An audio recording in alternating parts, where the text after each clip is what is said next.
Sorry about that. Part two had a little bit of a brief interruption there in the video. Had to pause it. This is going to be part two. So basically, left off talking about how and why comedians and famous people and sports players, etc., um, have such problems with manipulation and sex. These are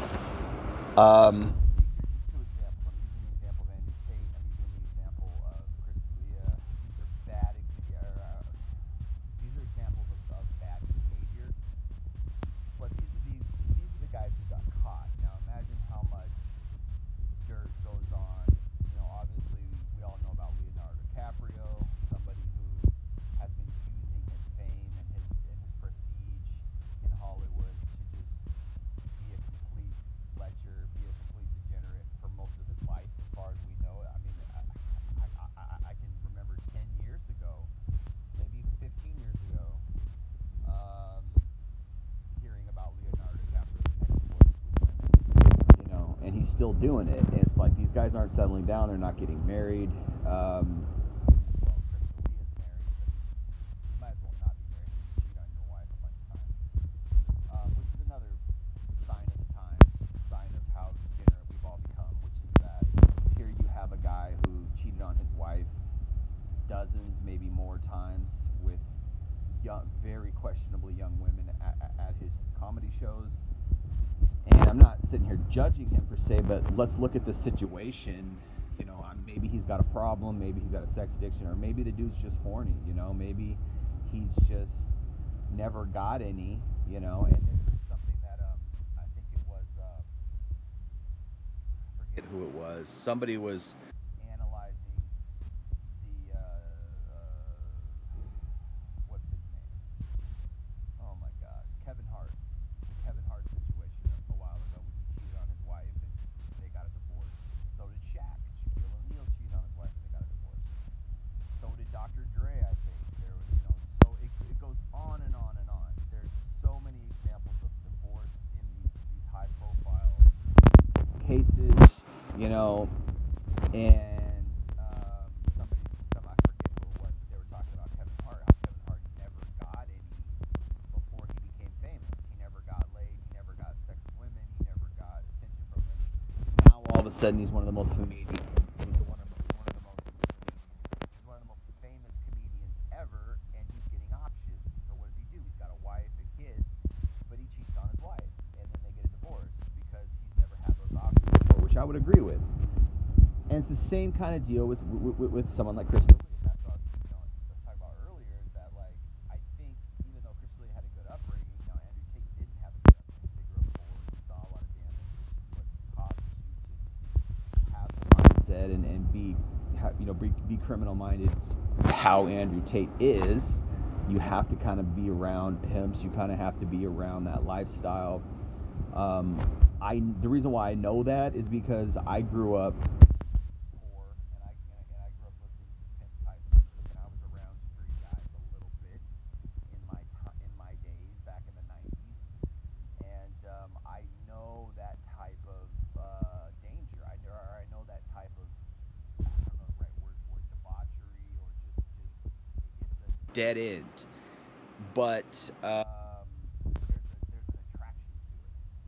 And when you don't have a proper father figure, when you don't have proper morals, when you don't have a loving family, it's easy to just be like, I have to man up and I need to use whatever means I can to get what I want. And if I gotta be a pimp, you know, I see these guys over here in the street and they're getting money and they're doing this and that, you know, I'm gonna do that or whatever. So this is what influenced Andrew Tate.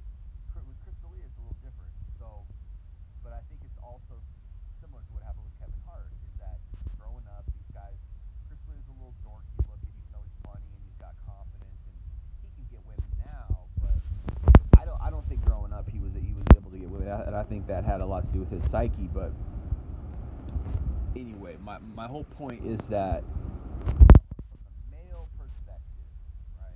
From the male perspective of sexuality and dating, when you look at it from an inverse viewpoint. So a lot of what we talk about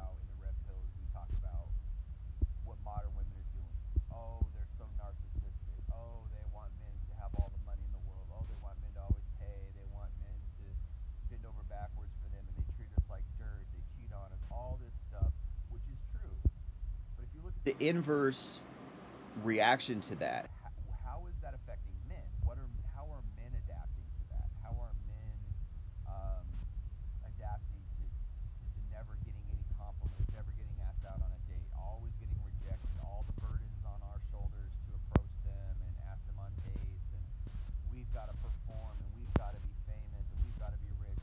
How's that affecting men? Is my point here. So when you look at these examples, and I kind of broke down a little bit of what I think, like I said, armchair philosophy of why these guys do what they do. You know, Kevin Hart grew up short dude, you know, poor, right?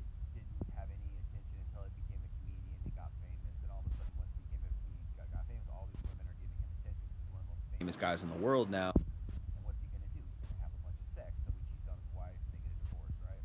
Chris D'Elia, probably similar situation. Even though he grew up a little privileged in this nice little home with his loving parents, who dad is a producer in Hollywood, blah blah blah. He still probably did. You could just sense a little something about him. He's a little sensitive. He's a little dorky, a little bit, and you just see it from a certain angle, and you're like, okay, I get that.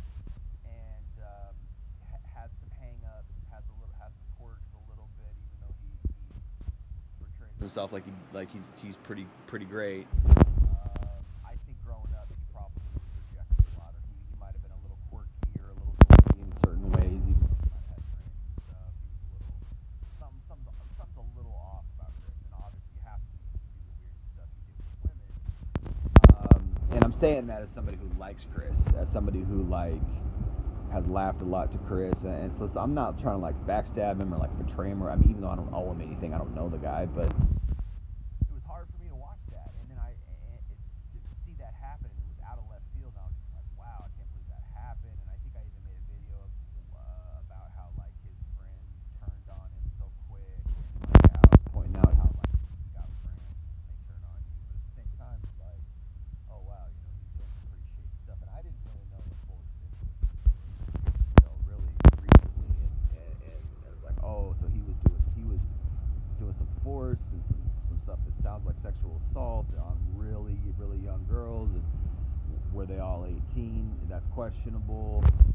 Anyway, I mean, that's some heavy stuff, and I don't think he's been charged yet, but it's still some heavy stuff. And then come to find out that he did all that. You know, he was married with a kid on the way, a lot of it, and he was doing it before he met her, and then after he met her, and then he came out and like, oh, I'm a sex addict, right?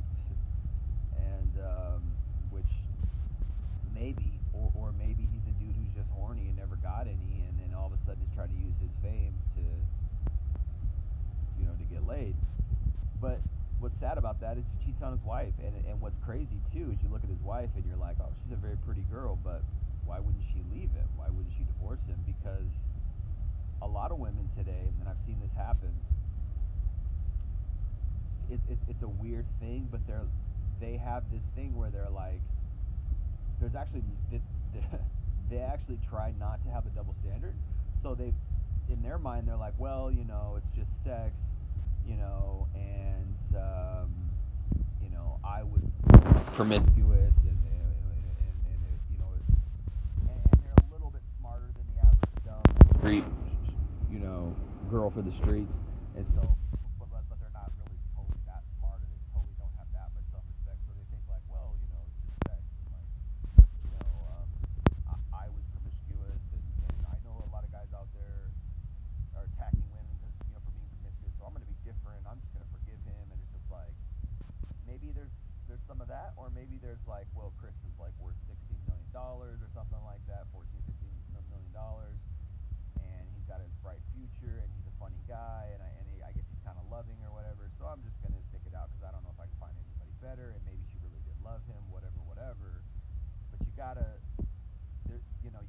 raise an eyebrow when somebody cheats and the other person sticks around, right? So so I view that as like, what's wrong with her for sticking around with this guy who was not just cheating, like, oh, you know, I had this one affair with this girl I met, and you know, it just, you know, things happen, and I was horny, and I made a mistake. No, this was ongoing with many women. Could have been dozens, might have been more than 100. Who knows? young, and the way he was doing it was real skeezy, real greasy. The way he was, doing stuff. And you can Google that. And I'm not sitting here trying to throw dirt on his name because, like I said, there's parts of Chris that I really like. But it's just interesting. It's interesting from a psychological standpoint what these guys do once they get money. Once they're in a position of power to actually fulfill the fantasies they've always had. Now, when you juxtapose that with what women have 24/7 access to sex. Women and don't think that women aren't out here exercising that privilege. They are. They're out there getting sex. Sorry to say, they're not out here waiting for the one. I mean, maybe they are technically waiting for the one, but as they're doing it, as they're waiting for the one, what are they doing? They're getting their boots knocked. Sorry to say, they're out here on the prowl, just like guys are out here on the prowl, but they're exercising their hypergamy, and they're only chasing the chads, the top 1% of dudes, and they're getting banged. And so men don't have that. Average guys, and Chris is not the best looking dude. Andrew Tate, he's decent looking, but being poor, or he's kind of got a whole other thing going in a way. But guys like Kevin Hart, in America, it's a different story too. And like type of women that Andrew Tate was taking advantage of, actually maybe some somewhat traditional type of women, sort of, because people, there's that rumor that Eastern European women are traditional, and he was using the lover boy method, which is pretending to want to marry these women, yada yada. And getting them to do porn, getting them to do cam work, or all this skeezy stuff he was doing in his little criminal enterprise, right? Which he's now facing serious, real charges for. And he's probably going down. I don't see him getting out of that. For how many years? 10 years? He might get 15 years. And all his dumb little fanboys are like, oh, and it's like, these guys are the dumbest of the dumbest too. Like, all you got to do is watch a few of his videos, and like, oh yeah, he's obviously a criminal, and it's blatantly obvious. The guy's admitting to his own crimes on camera, and then yet people in the manosphere like Tucker Carlson, and then Patrick Bet-David, and people still come out and defend him. I see some of these red pill channels, and you're just like, what? Do an hour's worth of research on the most accessible site ever, YouTube, and you'll find a plethora of evidence against him, most of which comes out of his own mouth. I mean, dumbest of the dumbest stuff, man. Dumbest of the dumbest people, and it's sad. I look at that as like a litmus test to like just how sheepish people have become, even in the red pill manosphere. A guy like that can come in and pretend to be daddy, pretend to be our fearless leader, and people just jump all over his jock, and you're just like, what? And like, and I was talking, at first I was like, wow, this guy's really intelligent, he's a great orator, he's a great speaker. But then, like I said earlier, I watched some of his podcasts, and I was like, oh, he's just a jerk. He's a boastful, arrogant, which when it comes to boasting and arrogance and pride and all that stuff, it shows a lack of intelligence for people to do that. Because if you're actually intelligent, you know how limited you are. You know how much knowledge you lack. You know how much skill you lack. But somebody who's coming out here and saying, I am the alpha male, I am this, I am that, like that's a there's a whole saying that says pride goes before a fall. Pride goes before a fall, man. Anybody who goes out there doing that, that's not an alpha male. Anybody who comes out here and says, I'm an alpha male, is not an alpha male.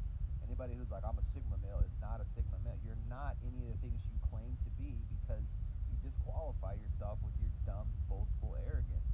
An alpha male is not arrogant. A high-quality man does not boast in his pride and boast in his arrogance. He just exercises skill. He exercises competence, and he gets things done quietly. If you boast about it, that's a dead giveaway that you're not what you claim to be. It's a red flag. I don't care if you come with receipts. If you boast about your shit, you're not a quality person. Like, maybe you do have the skill, like somebody like Floyd Mayweather, extremely boastful person, has the skill to back it up. That's fine, okay, maybe. but I still don't want to be your friend. I still don't want to be around you. I don't think boasting is a sign of a good quality character, right? Andrew Tate might be a multimillionaire. He's certainly, I think at one point he said he was a trillionaire, which is just one of the most dumbest, laughable jokes I've ever heard. He really claimed to be a trillionaire when actually he's probably only worth, you know, a few dozen million at some, at some point. I think his car collection was only estimated at 3 million or something like that. Who knows what's going on around there? Who knows? But he ain't no trillionaire and he ain't no billionaire. He's not even close to being a billionaire. He might be a multimillionaire. He might have 20, 30 million, maybe. He might have more. I think at some point somebody estimated he was making 5 million a month on his subscriptions or whatever from his Tate University crap or whatever, which is pretty darn good. That's what, 60 million a year, maybe. I don't know. How much you get in taxes? Half that? I don't know, man. But I know he's not going to be a millionaire anymore because they're going to view most of his wealth as being predicated upon his crimes, which means the state or whoever is allowed to take your wealth. Will he come back and make more? I don't see it happening because once everybody realizes his real crimes, I think his reputation is going to be dirt. There might be some diehard fans who don't care about all his crimes and they're just sickos themselves. But anyway, I'm going off on a tangent. I need to get back. So why are men acting like this? Why does somebody like Chris D'Elia, why do these comedians, why do these, Leo DiCaprio, Kevin Hart, why do Shaquille O'Neal, all these guys who are cheating on their wives, getting divorces, out here womanizing, why do they do that? Because they don't have access. There's scarcity in the not in the Red Pill Massacre. There's scarcity in the male side of things, and women don't care. There's scarcity. Guys are not, they don't have access to sex. They don't have access to quality women. They don't have access to dates. And so this is what they're doing. So this is a sick society where you don't have to, but like guys will go to this length. Guys will go to the length of I'm going to do everything I can to get famous, and then I'll get the woman, then I'll get laid. Guys will go to that length. And you have to wonder why. Because if you don't have the money, if you're not famous, you get nothing. You don't get any attention. You don't get any play. You don't get any dates.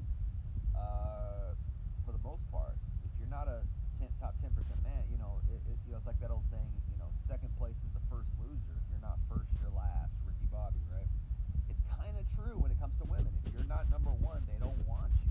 This is hypergamy. If you're not the best guy they've ever been around, if you're not the number one head alpha dude, they're not messing with you. If you're not winning, and it's hard to win in this life. It's hard to be, the number one honcho, but even let's say you're not. Let's say you're just semi-successful, right? Can you find a good woman? Can you really? You're still struggling, even if you're. I think guys who have money, who have lots of money, they're still struggling because what are their options? Their options are these vapid, materialistic, shallow women who expect everything from the man, and then the man's like, all right, well, I'll do all this and I get some sex. Okay, I get some mediocre sex. Maybe it's decent, but a lot of these women have bad energy. Their bodies are kind of messed up in a way. Even though they're sexy, they've still got bad energy, and so you're sticking your dick in bad energy. And I don't know if you've ever dated a girl with bad energy. It doesn't make you feel all that good. These women are walking around with multiple men's fluids in their DNA because they've been just doing nasty stuff with guys for 5-10 years of their life. In their 20s, by the time they get to you, she's just totally used goods almost. I mean, like, what is nice about her? What is quality about her? And this is what you got. If you've ever been with a really quality woman, you've ever been with a really and then this is why guys go after young women, because they're fresher and it's sick, right? But if you look at it from a guy standpoint, we want a woman who's pure, who's more pure, who's not used. Once she gets highly used, then it's like, okay, well, now I got this highly used woman, and she's got bad energy, she's manipulative, and I gotta figure out her how to talk to her correctly, how to come across as high value, different than all the other guys who are trying to hit her up in her inbox or whatever. It's just a listen, just to get sex. And then you wonder, like, why do guys pay for sex? I don't pay her for sex. I pay her to leave, right? Why do guys pay for sex? Because they pay her to leave. Because they don't have to deal with all the other shit. They don't have to like impress her and like take her on dates and oh yeah, I like your dress, honey. Oh, your nails look great. All this dumb shit just to get sex. And it's just like, you know what I mean? And you think, well, then maybe you should, if that's all you want is sex, maybe you should just get a wife, or maybe you should just find a long-term girlfriend. Good luck. Out of what? Out of this barrel full of disgust? Out of this pool full of nasty women who just slept with all the dudes, and good luck finding a halfway decent one. And then we get chastised for wanting younger women because younger women are more pure, and younger women just haven't been around the block that much. And there's something about that energy that's nice. There's something about a woman who's got low miles on her that's nice because she's fresh and she's not like I'm sicko and fresh. No, there's something about the energy. The more guys you slept with, the more toxic your energy is. Your behavior is weird, and women will block that out. Like, that's not real. That's just something you made up. It's like, nah, man. It's real. Guys know what we're talking about. It's you develop all this weird type of behavior. It ain't cool. It ain't cool to be a carousel rider. It's not that I'm defending these guys, Tate, Aaliyah, Kevin Hart, Shaq, and DiCaprio, all these guys who are out here. And those are just some names. There's probably 500 more celebrities that are doing the exact same thing. We just don't hear about 500, try 5,000. I mean, they're all doing it. It's just, that's why guys chase fame. That's why guys chase excellence or whatever. That's why they do it, so they can get the girls, so they can get sex. It's not hard. It's not, if you really wanted love, if you really wanted, you wouldn't need the money. You wouldn't need the fame. You wouldn't need that notoriety because real love doesn't need that.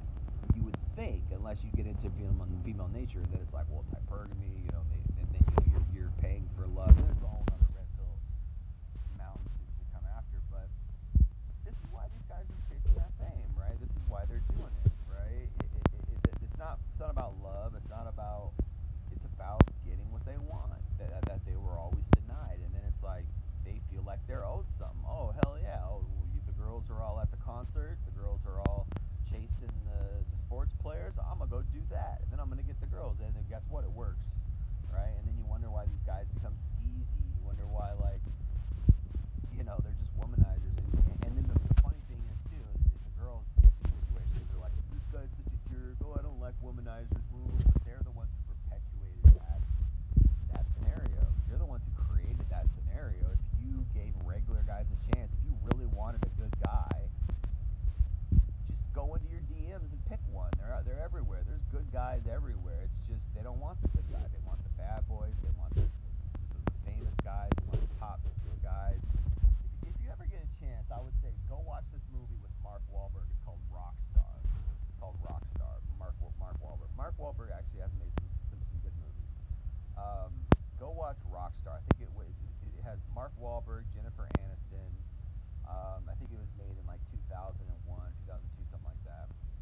2003 maybe. That time period. It's called Rockstar. And Mark Wahlberg is this guy who like came out of nowhere, has a great voice, got into the band, became the lead singer of this band, and all of a sudden he is shit. He's getting 20 women at the door after his show. And actually, I would say even go listen to like Magic Johnson's story.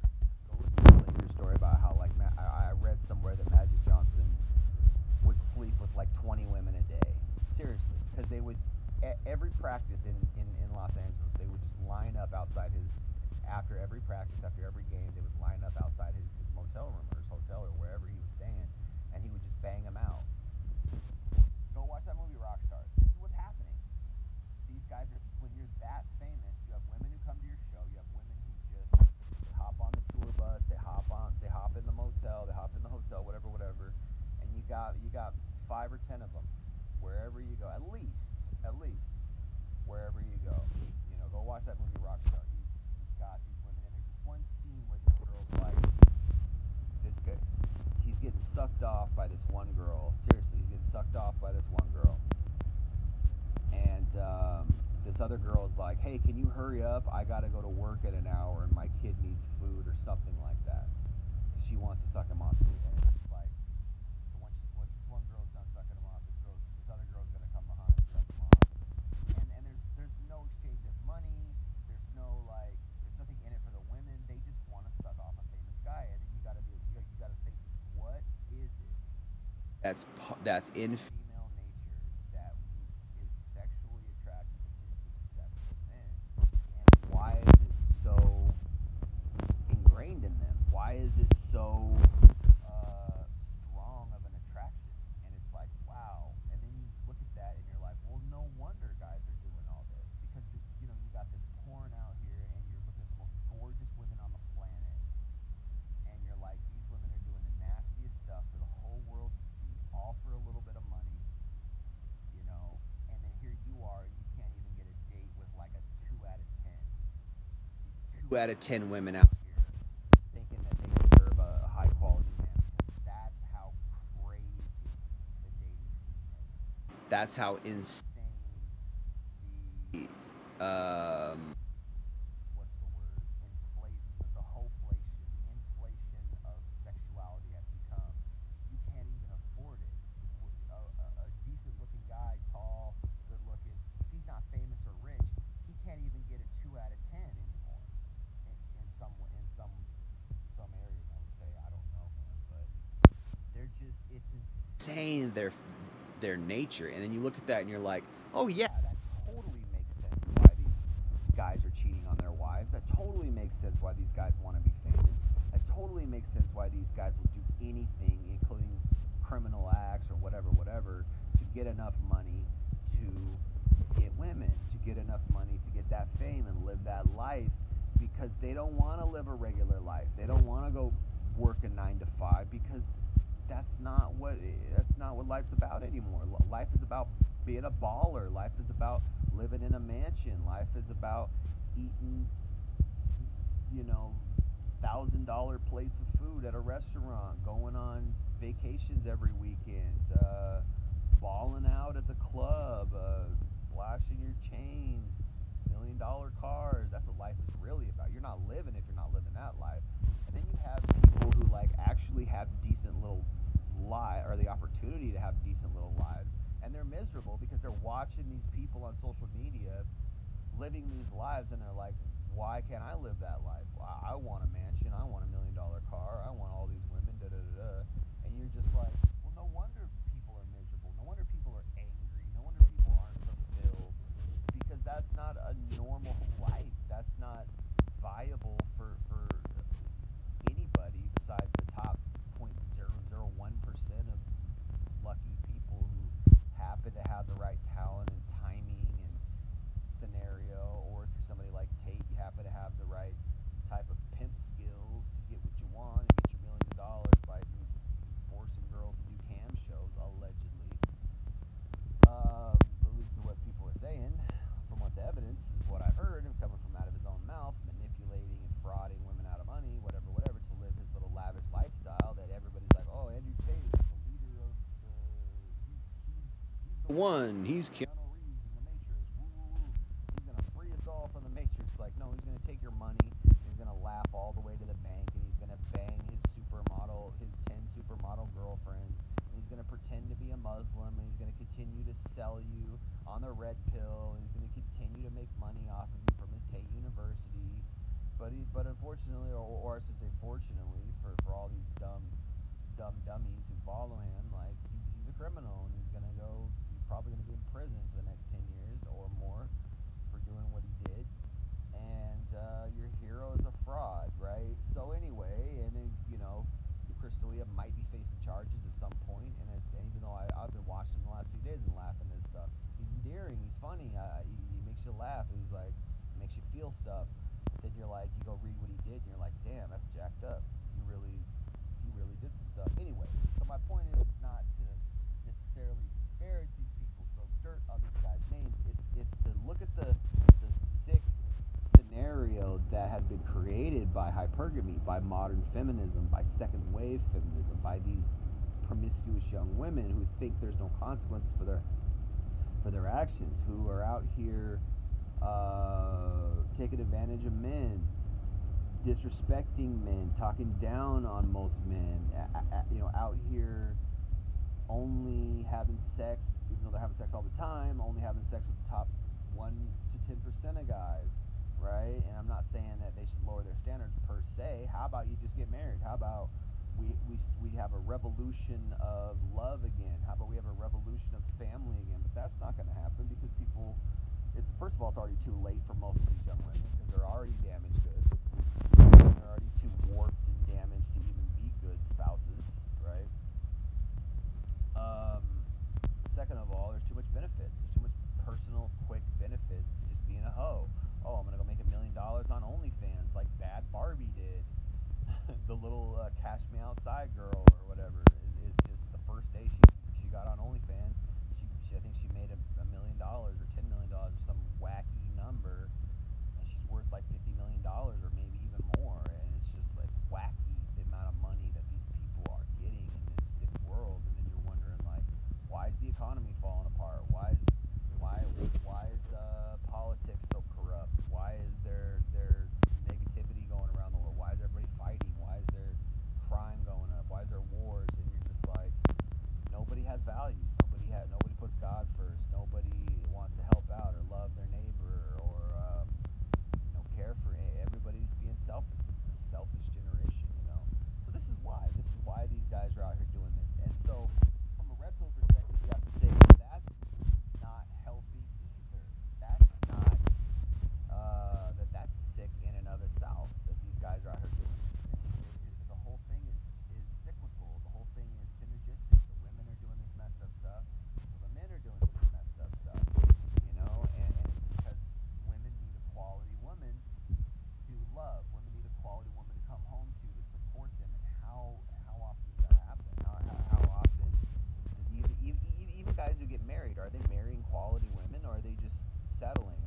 Are the women settling for them? I don't see these people getting married. Just because you get married doesn't mean you're a quality person. Just because you get married and you pop out some kids doesn't mean you're the right kind of wife. Doesn't mean you're the right kind of woman. Like, it's better than not, sure. It's better than being a hoe, absolutely. But it doesn't mean like you're living up to what could be. I mean, like, if we actually knew, I don't even think guys know anymore what a quality woman looks like. When that's a different type of sexy. A lot of women know how to be sexy, like, dang, I wanna jump into bed with that girl. But how many women know how to be sexy where, like, wow, I'm falling in love with that girl, and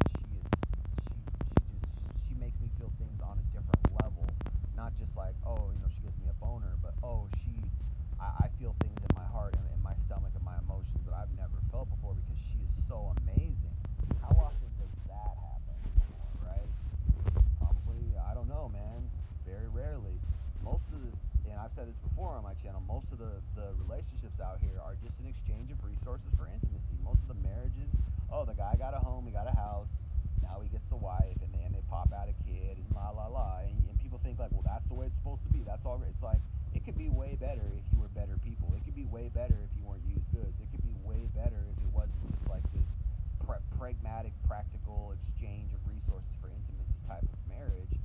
You could have real romance. You could have real pump feelings for this person, But a lot of it is like, oh, I'm an adult and I'm mature, so now I got to make this mature decision to date this guy because he's got all his stuff together and he's got a good job and he's a doctor and he's got a house and blah blah blah. And that's why you have these boring ass, dry marriages where the sex sucks and there's no passion, there's no romance, and there's no love.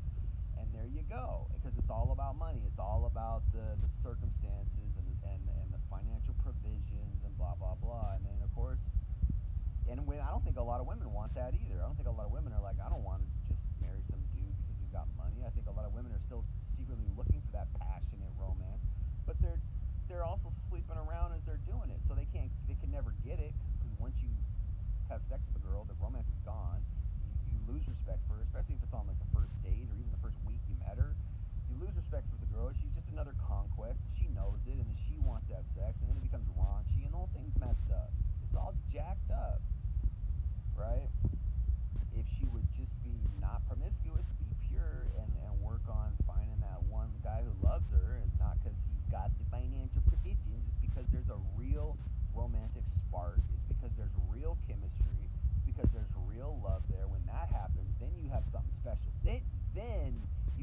on the situation with finances. Then you're like, okay, now I found that twin flame. Now we're in this love bond. Now we're gonna build on it with the finances. Now we're gonna come in and say, now we gotta build a house around it. But you don't put the house first and then the romance comes later. This is what a lot of people get wrong, is they put the house first, the money first, the finances first, all that pragmatic stuff first, and then they try to build around it with love, and it rarely works out, does it? Because you're really just looking for a good partner financially, a good partner outwardly, and that's what you get. You get a guy or a girl who's just looks good on paper, we're a good fit, we're a good match, blah, blah, blah. That's nice, but where's the passion? Where's the romance? Where's the love? It ain't there. And it's going to come out in the sex department. The sex ain't going to be great. It's not going to be passionate sex. And then what's going to happen? Someone's probably going to get bored of the sex, and they're probably going to cheat, or there's going to be a divorce sooner or later. And that's why divorce is upwards of 50-60%. There you go. But anyway, I've gone off too many tangents. I think you get my point, what I'm trying to say. It's a jacked up situation all around. We need better training. We need better parenting. We need better discipline. We need a better society. We need better morals.